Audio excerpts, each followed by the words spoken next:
10वीचं वर्ष हे आयुष्य बदलण्याचं वर्ष असतं, पण चुकीच्या तयारीमुळे अनेकांचं हे वर्ष स्ट्रेसफुल बनतं. तसं पाहिलं तर 10वी हे वर्ष अवघड नाही, अवघड आहे ते योग्य पद्धतीने तयारी करणं. बऱ्याच विद्यार्थ्यांचा प्रॉब्लेम अभ्यासात नसतो, तर तो त्यांच्या स्टडी पॅटर्न मध्ये असतो.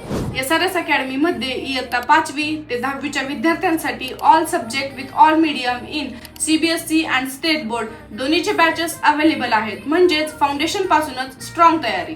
कॉन्फिडन्स असा बिल्ड होतो की बोर्ड एक्झाम एक प्रेशर वाटतच नाही, तर ती एक अपॉर्च्युनिटी वाटते. SRS अकॅडमी मध्ये कॉन्सेप्ट समजावून त्यावर MCQ प्रॅक्टिस घेतली जाते. त्यासोबतच आन्सर प्रेझेंटेशन साठी रायटिंग प्रॅक्टिस ही घेतली जाते. वीकली टेस्ट ज्यामुळे परफॉर्मन्स इम्प्रूव्ह होतो, तसेच स्टुडंट एक्झाम साठी मेंटली प्रिपेअर होतो. जर तुम्हालाही 10वी मध्ये फक्त पास व्हायचे नसून बेस्ट रिझल्ट अचीव्ह करायचा असेल तर योग्य गायडन्स निवडणे खूप महत्त्वाचे आहे. आणि हाच गायडन्स तुम्हाला SRS अकॅडमी मध्ये मिळेल. 10वीची नवीन बॅच लवकरच सुरू होत आहे. आजच आपला प्रवेश निश्चित करा.